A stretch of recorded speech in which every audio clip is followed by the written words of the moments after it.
Today, we're training as a Batman.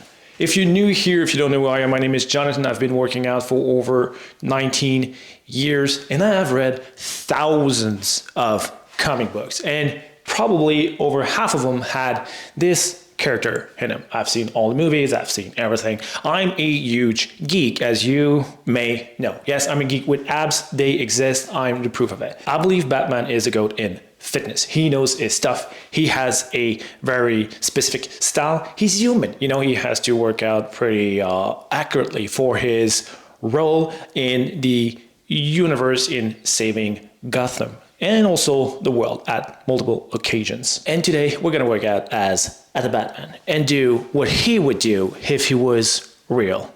Well, maybe he is. If there's one thing we know for sure is that Batman is always prepared. And always prepared mean a lot of things. For him, it means food, it means rest. Well, rest is different, we'll talk about that.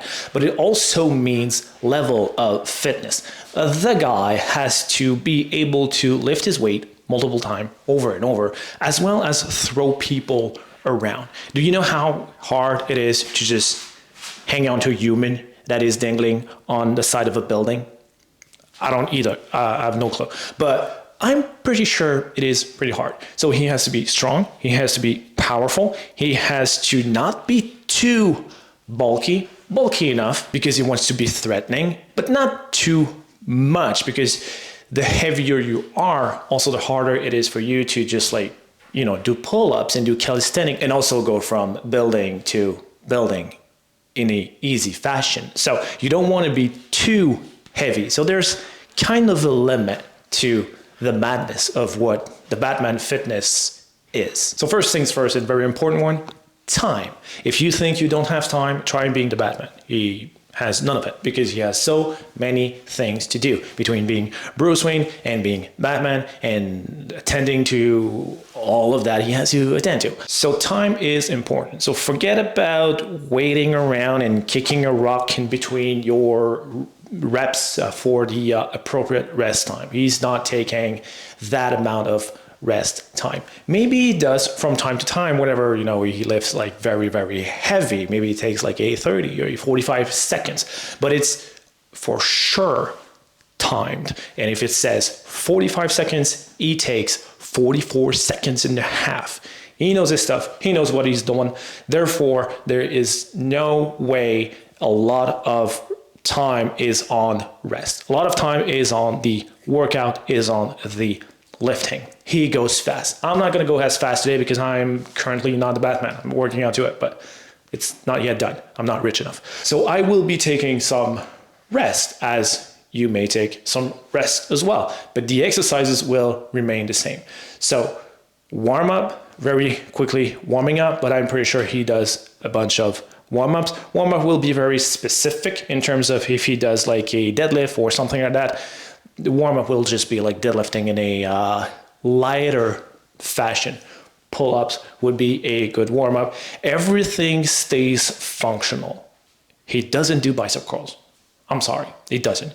Doesn't have time to do bicep curls. What would he care about having biceps? The biceps are just a function of being able to pull. So he just pulls a bunch of weights, and therefore the biceps will work when they have to. If he benches, the tricep works. So also tricep extensions, tricep, skull crushers, all these kind of stuff. Forget about that. That's not what he's doing. So it's about a 45-minute workout. Also, his life is all about fitness. He doesn't need more than 45 minutes because he's going to fight, he's going to run, he's going through to jump from building to building. So there are also a lot of activities that are around his workouts. As for you, that would be, walking, cycling, hiking, all these kind of stuff, going kayaking. I don't know if you do that. So here's the process. We're not going to injure ourselves. This is not the point of it. So we're not going to go 100% like he would, but we're going to warm up appropriately. Today is mainly a full body day with a focus on legs and shoulders. So we're going to make sure that the warm up is appropriate for that, with most likely pull up, some lighter deadlifts, all of it. And then we're going to move into the workout. The workout will be quite simple. It's going to be 3 different giant sets of 3 exercises. 1 targeting legs, 1 targeting the shoulders, and 1 targeting the core that we're going to repeat 4 times of however many reps we need to get to failure, most likely 12 to 15. We're going to take rest in between, obviously, because it's important for us.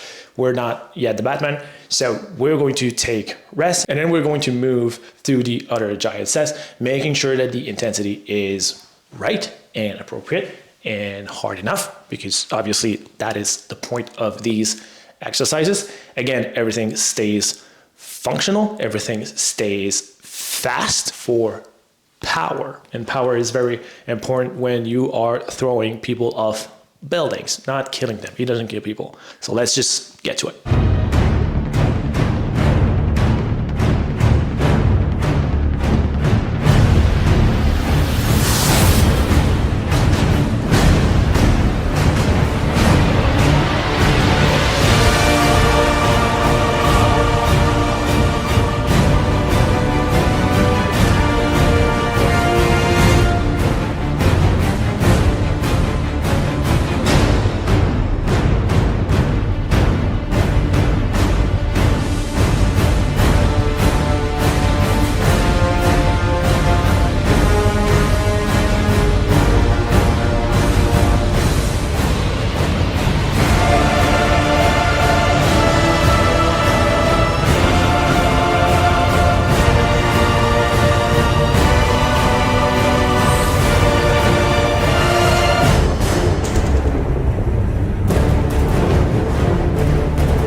Here we go. It was that simple, and it's actually that simple. You just have to plan for functional exercises that keeps your heart rate going, that are high in power output, that are hard to do, and that will save you a bunch of times. Dumbbells will do the trick. If you have access to a gym, you can do the exact same thing with a barbell, like a power snatch or clean and jerk or the deadlift. You know, it doesn't really matter. You can do that with a barbell as well. That is one way Batman would work out. There are many more, but I'm sure that if we go down the rabbit hole, there are many other ways that we can go about it. So hope you guys try it. Hope it was fun, entertaining, and that you at least learned something. And I'll see you guys soon.